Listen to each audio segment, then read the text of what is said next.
This is a very disturbing case. The case of Sade, if I'm saying her name correctly, Robinson.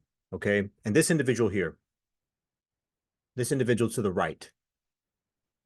Now, we're going to get into the details of this, but I'll just give you the skinny version of it off the top. This sick individual here to the right, 33-year-old criminal. Okay. This is a guy with a criminal past, goes on a date with a 19-year-old college student. They go on a date together. After the date, apparently, Miss Robinson agreed to go back to his place.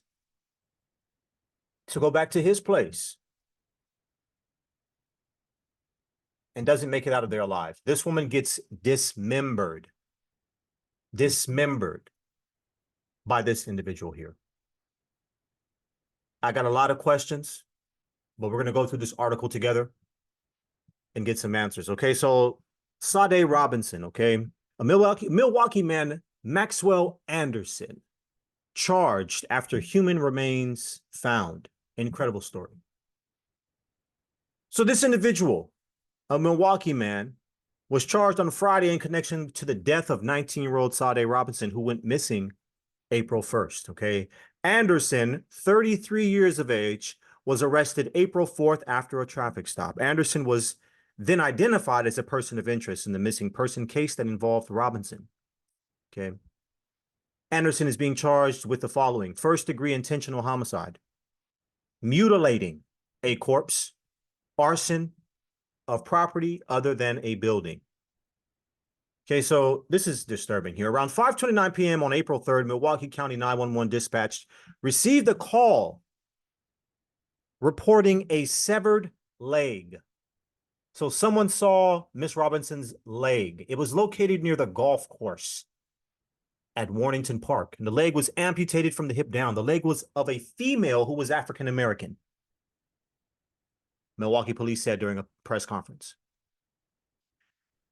It said that there has been additional human remains found in the area, but they have not yet been identified as belonging to Robinson. So they haven't even found her entire corpse yet.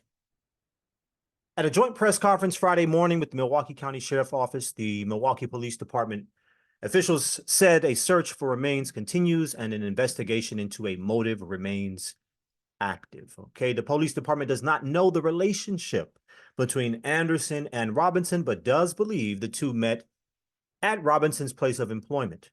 A criminal complaint states that Anderson and Robinson met April 1st to go on a first date with each other. So, I think one thing that you guys have to really pay attention to is who covers this story and who does not cover this story. Okay.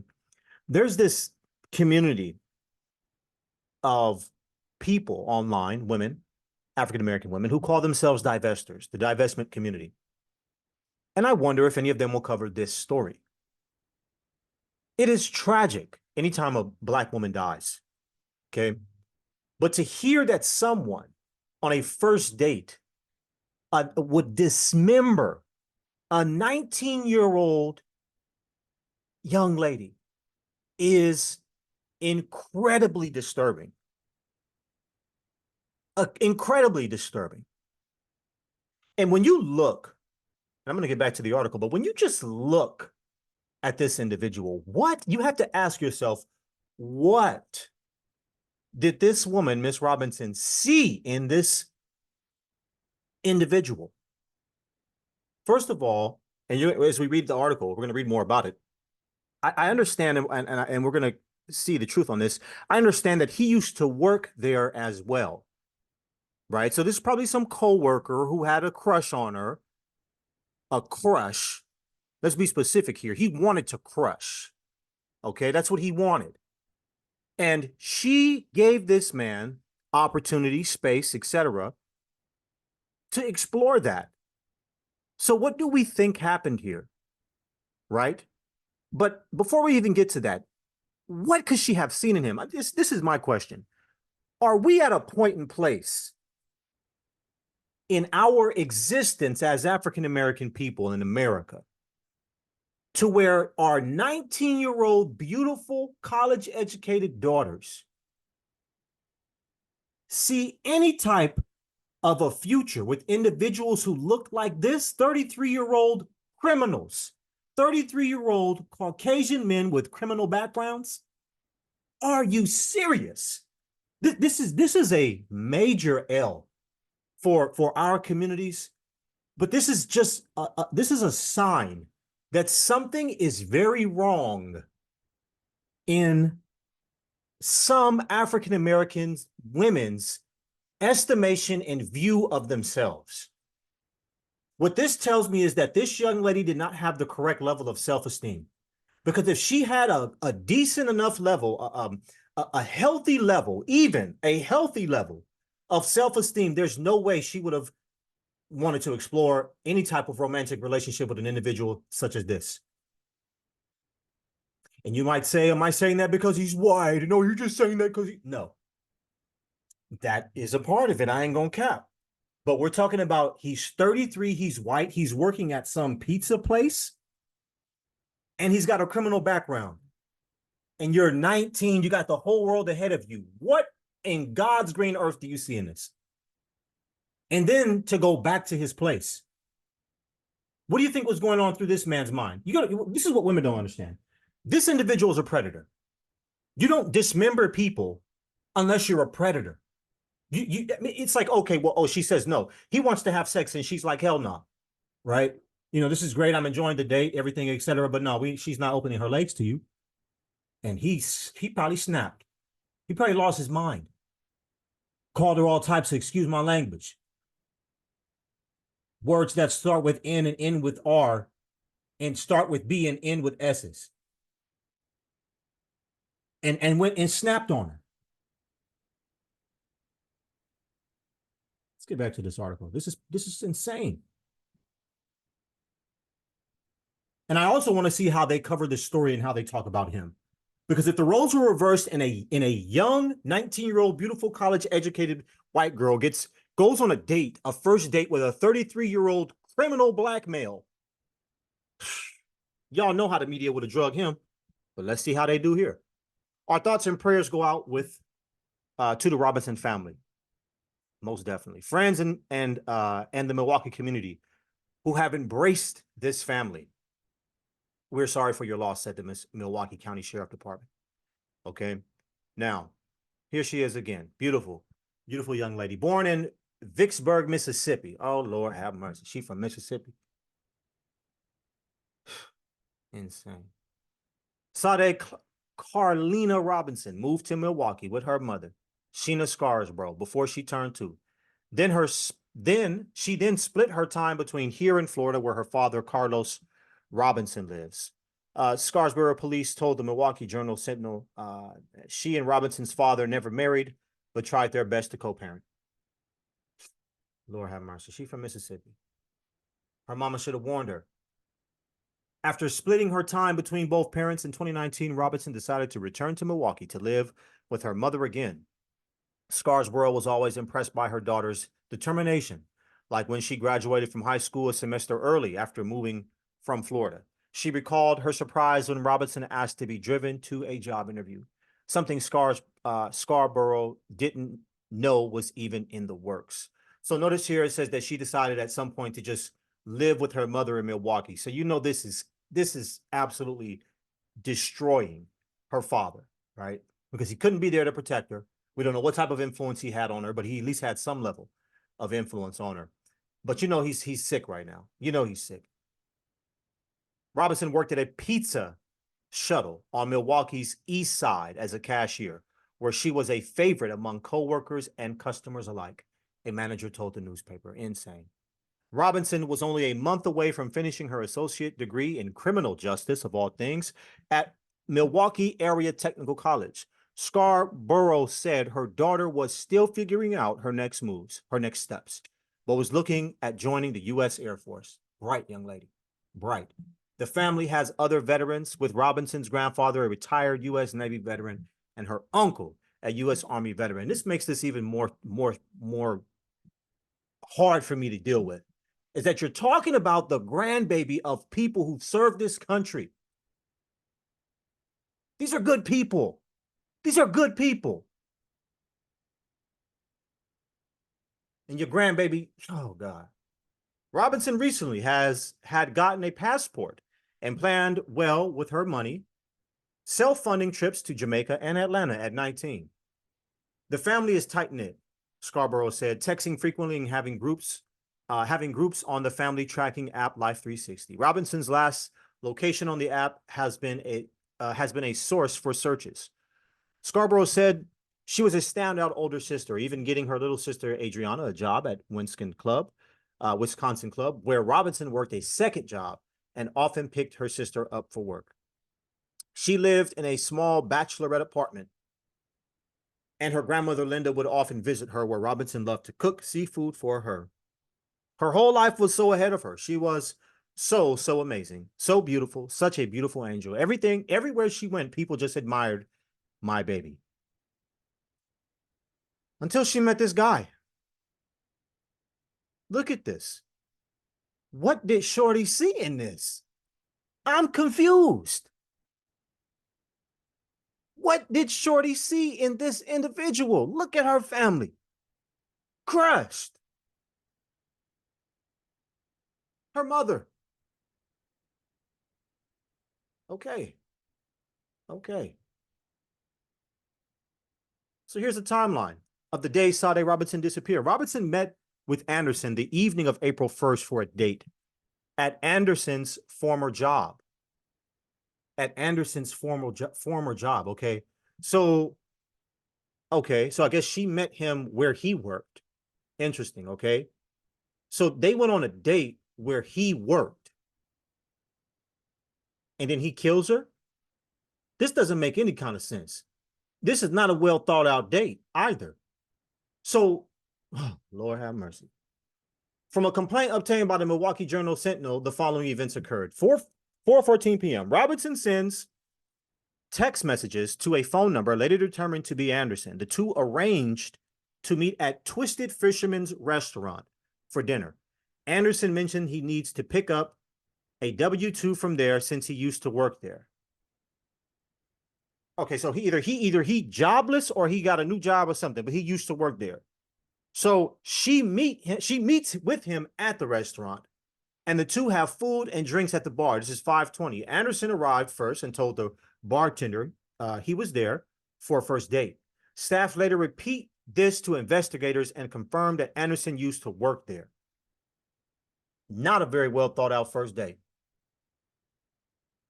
The two leave the restaurant and arrive in Robinson's car, okay? While there, Robinson sends a Snapchat message to her friend. The two leave for a bar. A bar? She's 19 at 9:06 p.m.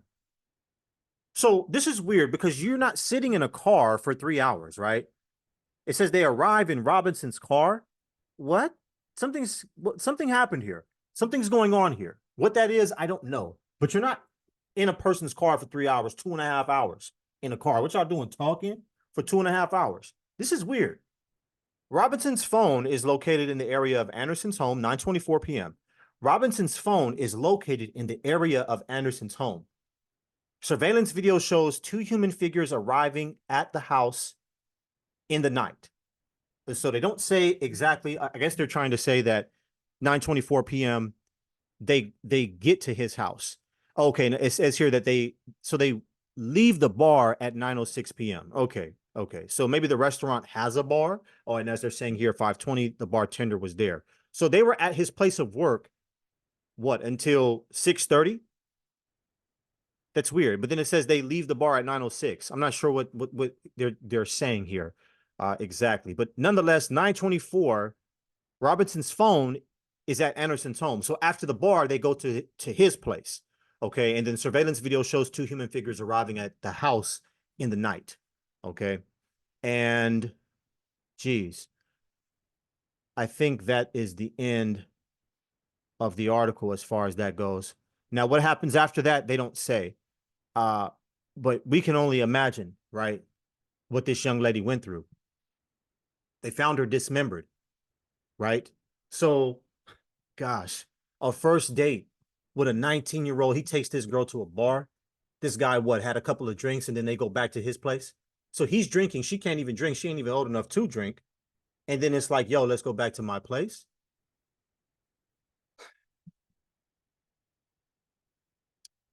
with this guy, right? You know, as E40 songs say, everybody got choices. Everybody got choices.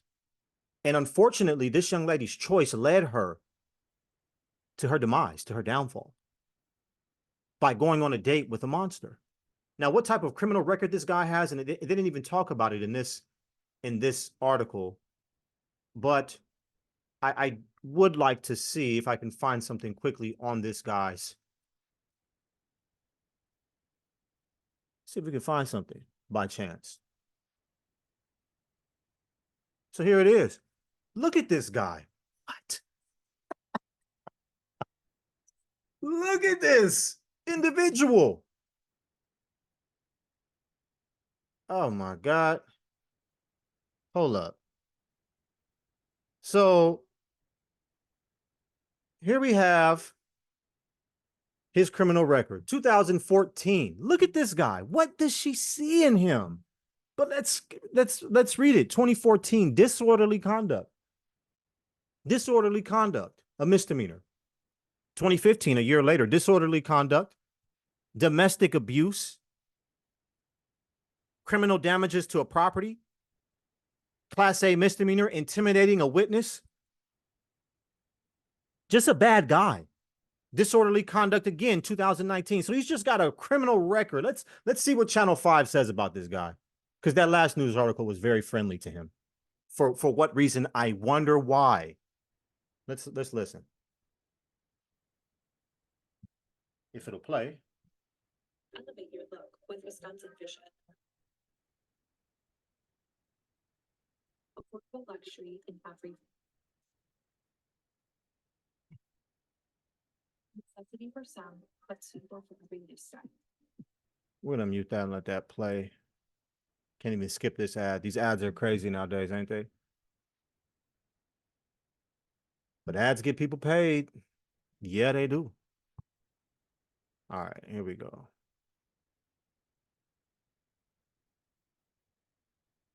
Still no charges in the severed leg investigation. Today, we did learn more about the person in custody in that gruesome case. He is 33-year-old Maxwell Anderson. He's still being called a person of interest, and he is locked up on probable cause.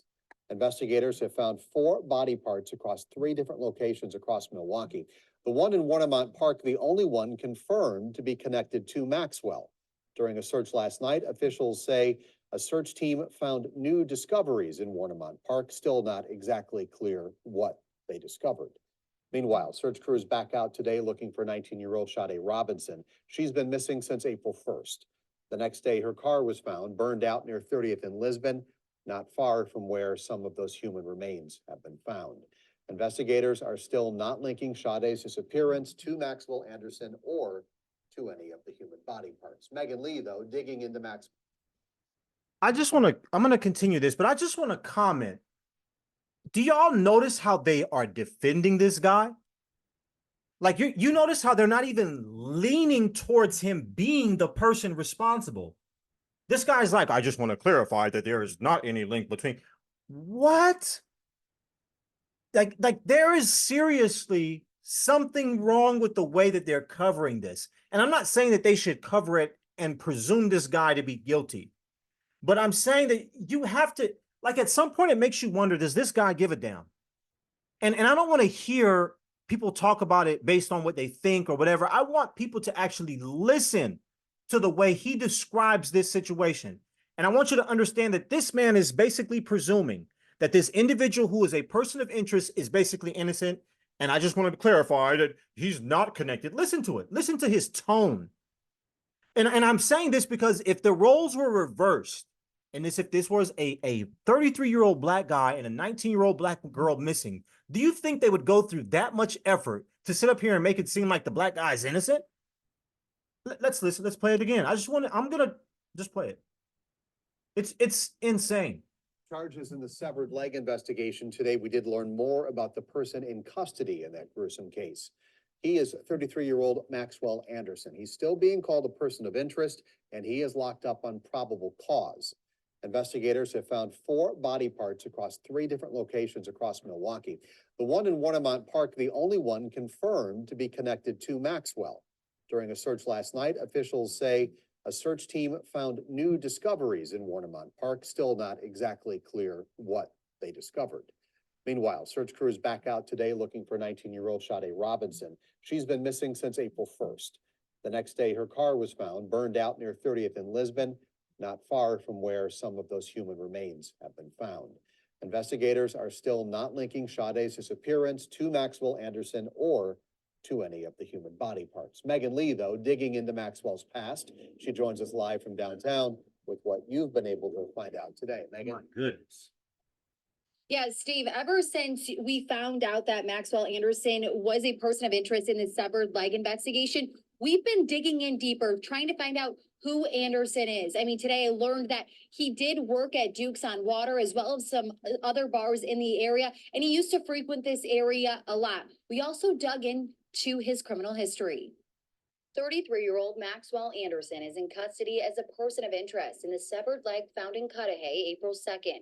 However, this isn't his first run-in with the law.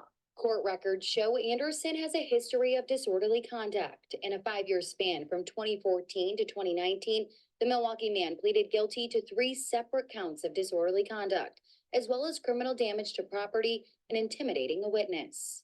Most recently, Anderson was found guilty on a second offense OWI. Now Anderson is in Milwaukee County Sheriff's custody as the only known person of interest in the severed leg investigation. Prosecutors were in court Tuesday morning asking for an extension to hold Anderson longer without charges. This comes as investigators are waiting for test results. A court commissioner granted a prosecution request to extend a probable cause hold on Anderson for 72 more hours. Anderson's attorney declined to make a comment. However, he said if Anderson is charged, he would reconsider. Steve? Megan, any word on when we could see those charges? I did hear from the district attorney's office today, and they said that no charging decisions would be made. So it's, 5 o'clock now. So I don't know if those decisions would be made this evening, but we can probably expect any word on charges in the coming days. Live in Milwaukee, Megan Lee, TMJ4 News. 72 hours gets us to Friday morning. Megan Lee, thank you. Still no. This is insane. Like, no word about anything from her family, the victim's family. And they're real careful, very, very careful not to imply him as being connected to the severed, the person who's been missing. Like, yo, they're in the same news story. They're talking about a missing African-American girl. And then they find some severed body parts. And this guy is being linked to those body parts. And they want to just be sure that you realize that that they're saying that it's not necessarily connected. Like, wow. What about that girl's family? And then, man, it's unbelievable. It's unbelievable. And then now the truth has come out. And this guy, he just looks like trouble. I mean, when you see his face, he looks like trouble. He looks like trouble. And this is what I wanted to see anyway. Domestic abuse, okay, disorderly conduct, domestic abuse. And I want to get this other one because this was in 2023. Here we have count 2 in 2/22/2023. There was a finding of a guilty plea.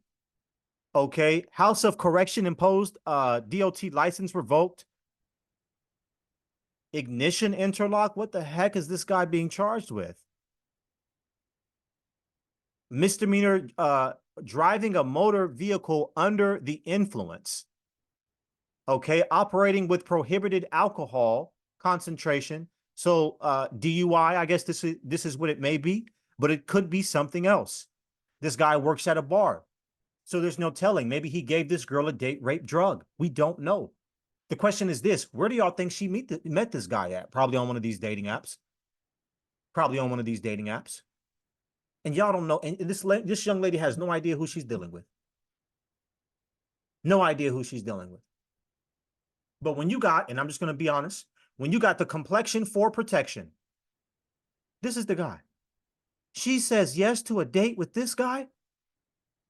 He looks like an alcoholic. He looks like bad news. But when, Oh, Lord, have mercy, man. I can't. It's difficult. It's difficult. It's very difficult. But I'm not gonna be like some of the divested women when when they saw that young black guy get get locked up or whatever, or that white girl killed that black guy, and black girls are celebrating saying, oh well, you know what, he got what he asked for, he killed by his preference. I'm not gonna say that. I'm not gonna, like, I don't know why people go low like that, like they go low for likes, whatever, but that's evil, man. I don't have any, I don't have anything to say about that. Like, no one deserves to get murdered by their intimate acquaintance like that. I mean, we're talking about a guy, this is their first date. He killed her on his first date. This guy has committed crimes that he's never been charged with. Trust and believe me when I tell you that. You don't, this is not his first time like severely harming somebody. You have to understand that. He may have killed other black women. We don't know. This is what y'all have to realize. You just, this is your first time severely harming someone, and you just so happen to dismember them. Come on, y'all. We got to be real here. Dismember her, light her car on fire, and then the news reporter gonna say her car was found burned. What? Her car was found burned? This how we describing it? Insane.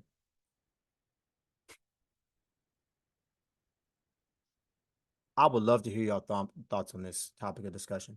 I'm gonna leave it on a positive note, as I like to do. This young lady's GoFundMe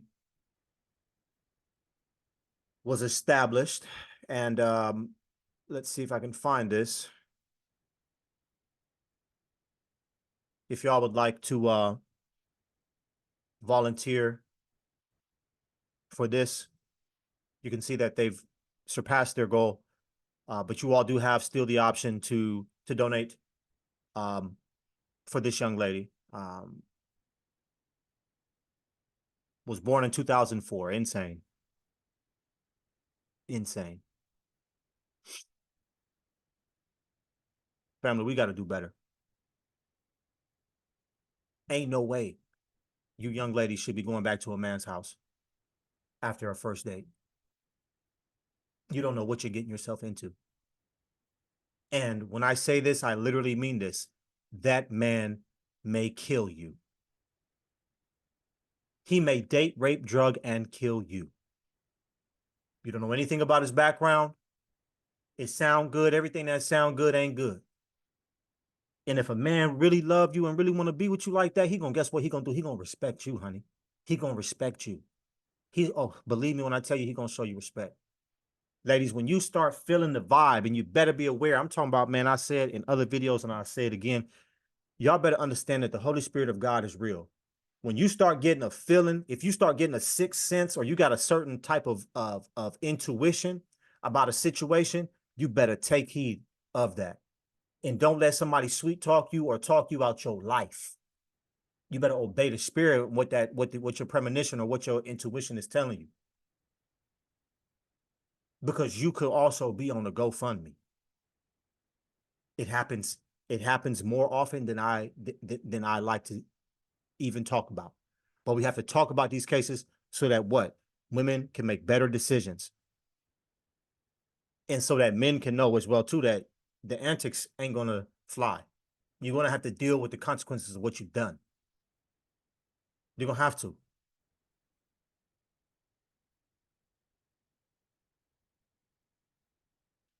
Comment below, fam. Tell me what you think. Till we chat again, I'm out.